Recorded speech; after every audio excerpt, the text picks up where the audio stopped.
بسم الله الرحمن الرحيم الحمد لله رب العالمين وصلى الله وسلم وبارك على عبده ورسوله نبينا محمد وعلى آله وصحبه أجمعين أما بعد السلام عليكم ورحمة الله وبركاته. In our last meeting we talked about the conditions that should be present in a person so that fasting of Ramadan is obligatory upon him.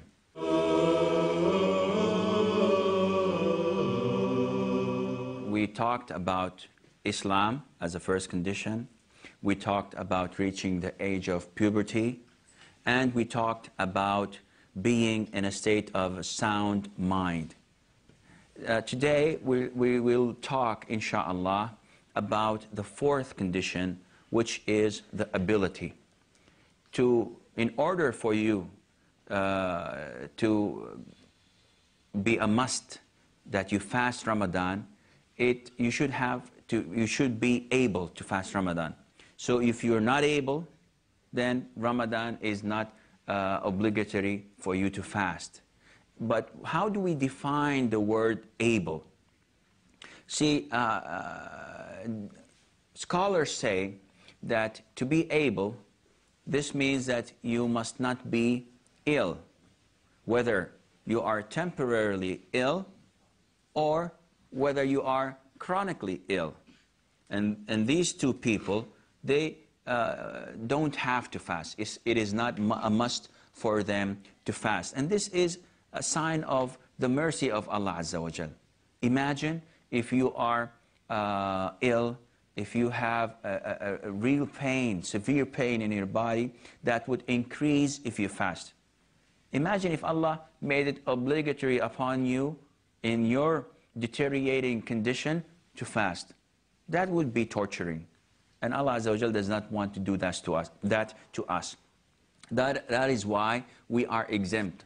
Those who have this temporarily or chronically ill, they are excused. They are exempted from fasting the month of Ramadan. But they differ. You see, those who are temporarily ill, they must make up for the days they have missed and skipped when they are better. Yet those who are chronically ill, those who have the verdict of two trustworthy Muslim doctors that they will not get better, they're chronically ill, they'll never get better, then they have the option, alhamdulillah, not to fast, but to feed a poor person, an indigent person, for every day they do not fast. So every month, if it's 29 days, they feed 29 persons, poor persons. If it's 30, they would feed 30 poor person. Also, under this condition, the condition of ability, if a person is old, he's not ill, but he is too old to fast, then also this person is exempted from fasting the month of Ramadan. He is treated in the same manner as those who are chronically ill. He is to feed a poor person for every day that he does not fast. The fifth condition is the residency. It is not obligatory upon those who are not resident to fast. So if you're traveling, you may not fast that day of Ramadan. You have the excuse not to fast that day of Ramadan, because as in the hadith of the Prophet ﷺ, he said that traveling is a piece of torment, a piece of punishment, a piece of torturing. And this is understandable if you travel on horseback or camelback, if you travel walking on your foot, but if you travel in a bus or a car. But some people would question this and say, okay, if I travel on a jet plane, is it that hard? No, it's not as hard as traveling on horseback. Nevertheless, it is hard. Even if you fly for an hour or two, You still feel disoriented. If you fly for longer periods of time, you may get this jet lag, and it is a form of torturing. Nobody travels in comfort. No matter how comfortable the means of traveling he's doing, it's still, he's suffering from it. That is why Allah, the most merciful, would excuse us, would make us exempted from fasting that day of Ramadan if we are traveling. I know that there are a lot of questions that may come into mind during this session, but I will go on to the sixth condition, and then we will take the questions that may arise in your heads, and if it's not enough, we will talk about it next time we meet, inshallah, and start with the questioning session.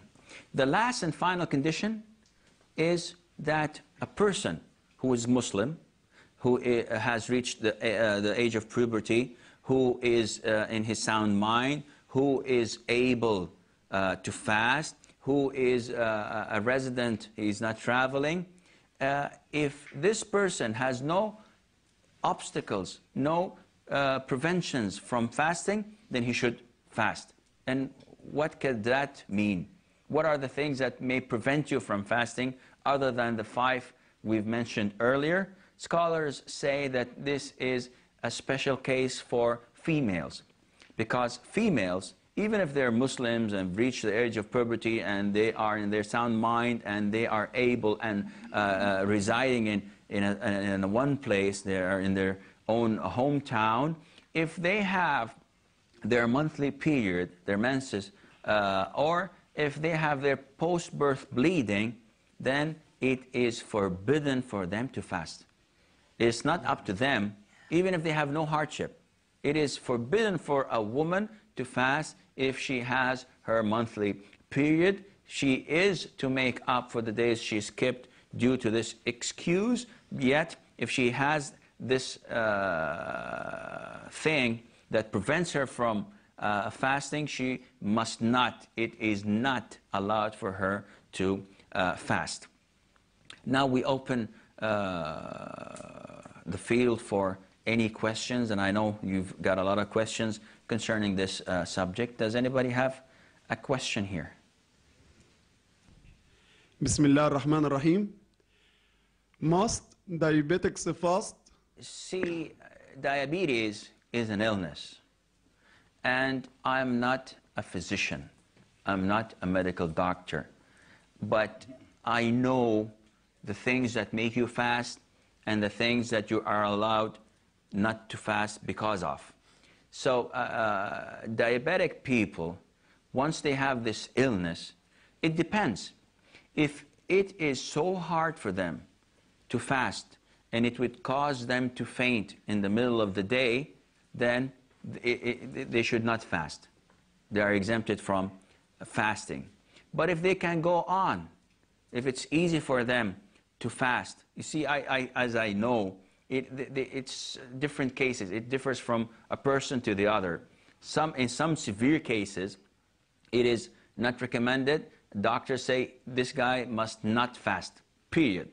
Then he should comply with the orders of the doctor, and he should not fast. But in some light cases, doctors say, you know, it's okay, 16, 17 hours, it's healthy for you. It's healthy for you to fast. Then this guy has to fast, and he has to finish what he has started by fasting Ramadan, alhamdulillah, because there's no hardship and there's no harm on his health. Second question, please. In the name of Allah, and peace and blessings be upon Allah's messenger. What is the kind of food which a person who is chronically ill should pay as ransom for breaking fast during the months of Ramadan? A chronically ill person should pay a compensation. He should feed the poor. And scholars have differed. Some of them made it as 1 mud, and some of it made it as 2 muds or half a sa', and some of them had made it a whole sa'. And the most authentic opinion is half a sa'. And what is sa'? What is mud? What is this? Sa' is a mean of measuring by size, not by weight. And each sa' consists of 4 mud. And what is a mud? A mud is a 2 hands full. When you fill your 2 hands, depending on the size of the hands, so scholars say you should be a normal size. You're not a basketball player. You put your hands in, man, this takes a whole sa' in 1 mud. No, you should be a normal size. And you're not one of them tiny people that you need like 6 or 7 of those. You're a normal person. If you put your 2 hands together and you fill this, this is 1 mud. So scholars say you should pay 2 of that, whether it's rice, whether it's corn, depending on the normal things that the people eat in their country.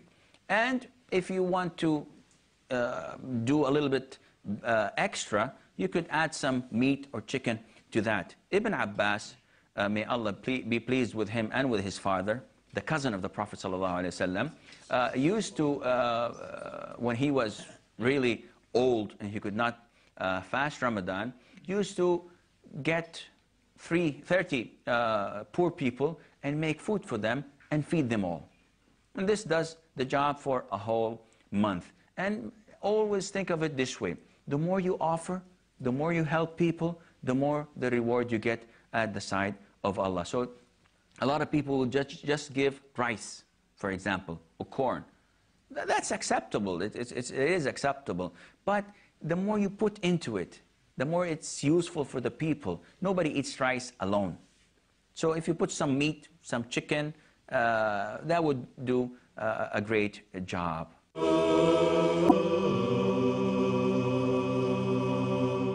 In the name of Allah, and peace and blessings be upon Allah's Messenger.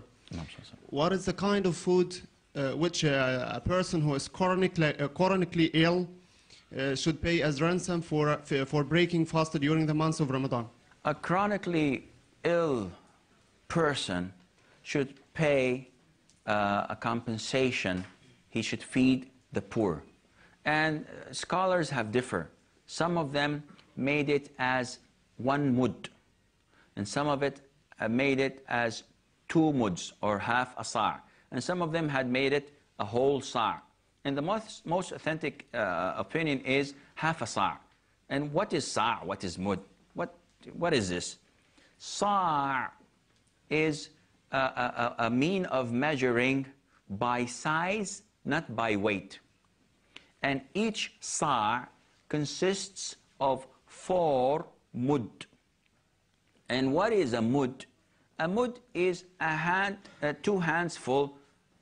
When you fill your 2 hands, depending on the size of the hands, so scholars say you should be a normal size. You're not a basketball player. You put your hands in, man, this takes a whole sa' in 1 mud. No, you should be a normal size. And you're not one of them tiny people that you need like 6 or 7 of those. You're a normal person. If you put your 2 hands together and you fill this, this is 1 mud. So scholars say you should pay 2 of that, whether it's rice, whether it's corn, depending on the normal things that the people eat in their country. And if you want to do a little bit extra, you could add some meat or chicken to that. Ibn Abbas, may Allah be pleased with him and with his father, the cousin of the Prophet ﷺ, used to, when he was really old and he could not fast Ramadan, used to get 30 poor people and make food for them and feed them all. And this does the job for a whole month. And always think of it this way. The more you offer, the more you help people, the more the reward you get at the side of Allah. So a lot of people will just give rice, for example, or corn. That's acceptable. It is acceptable. But the more you put into it, the more it's useful for the people. Nobody eats rice alone. So if you put some meat, some chicken, that would do a great job. Any more questions, please? Yes, sir. Bismillah ar-Rahman ar-Rahim. We know that it is recommendable for kids to start fasting at an early age, and it is a must for them to fast at the age of 15. But is there any specific age in which people may cease fasting? Well, it differs. See, kids differ. You could have a kid that is 6, 7 years old, and he is, mashallah, as strong as a bull. He could do things, he could go in and out, he could fast for 2, 3 days, no problem. And you could have a kid that would probably faint if he did not get his candies. So it differs. Scholars say you should take each child as an individual case. You should monitor him. You should see if he's able to fast the first day for 3 hours, then that's good. Increase it next day into 5 hours to 7 hours. What is the age you start with?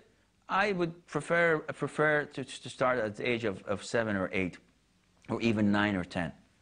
That would be fine. But to delay it, some people, this is really awkward. Some people think that they are more merciful than Allah Azza wa Jal Almighty. And this is weird. I know a lot of people that don't wake their kids up for Fajr prayer. And when you talk to them, they say, "Ya Shaykh, he is still young.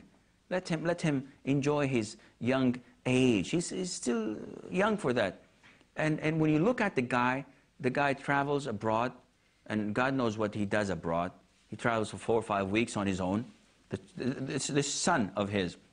And he drives fast cars. He goes out of the house in the morning. He comes back late at night.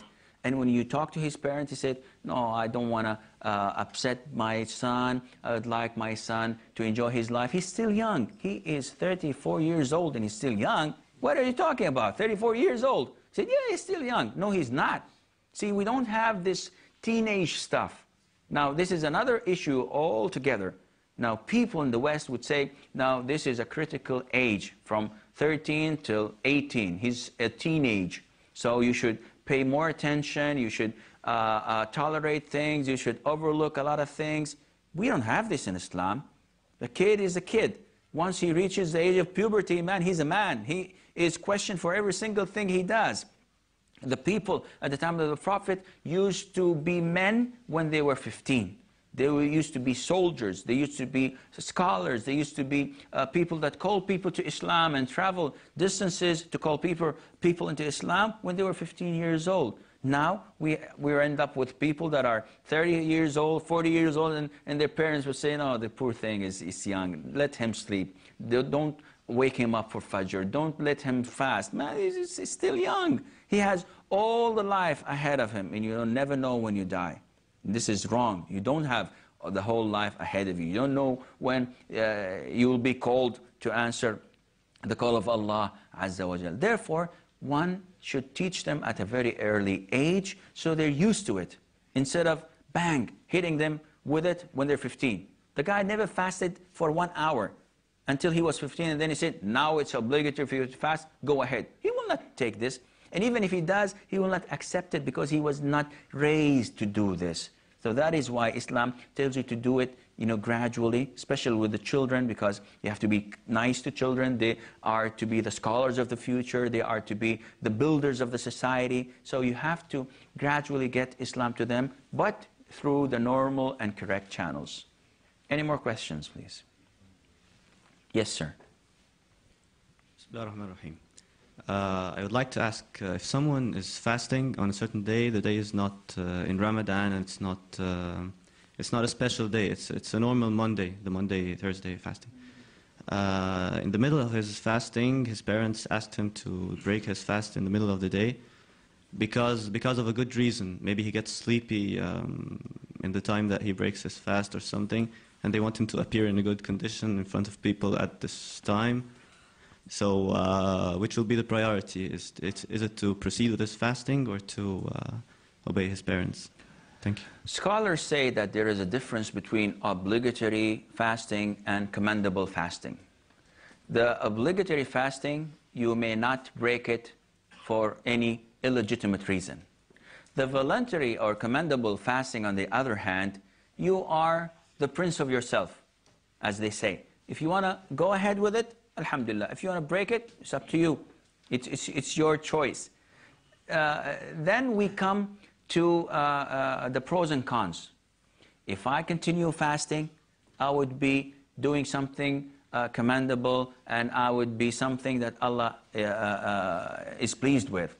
But if I disobey my parents for a legitimate reason, they are telling me to do this and it's legitimate, and I disobey them, then this is a grave and major sin. So definitely I will ask you to obey your parents if they have a legitimate reason.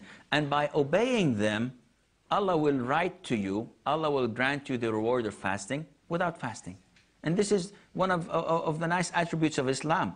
By the intention you have, you get the reward. Even if you don't do the action or that good deed you wanted to do. I think we have one more question. Bismillah ar-Rahman ar-Rahim. My question is there any specific age in which a person who is 65 years or 75 years, for example, may cease fasting? Well, this depends on his ability, again, which is one of the conditions we've mentioned earlier. If a person is 90 years old, 150 years old, mashallah, then and he's able to fast, he should fast. But if he's 50 years old, see, it depends on the person himself. Some people that are 50 or 55 years old, they look as old as 90 years old, and they are not able to fast. Then they are exempt from fasting. But we have cases that a person is 110 years old, and this guy is in excellent condition. He walks like 10 kilometers, and he's got 3 wives and looking for the 4th. And this guy has no problem for fasting. He says, no, well, I'm 110 years old. No, this guy is as good as gold, so he should fast. There is no certain age. It depends on the condition of the person and on his ability to fast. I think that we have more questions regarding these conditions, but this is all the time we have for today's lesson. Until we meet next time, inshallah. Fi amanillah. Wassalamu alaikum wa rahmatullahi wa barakatuh.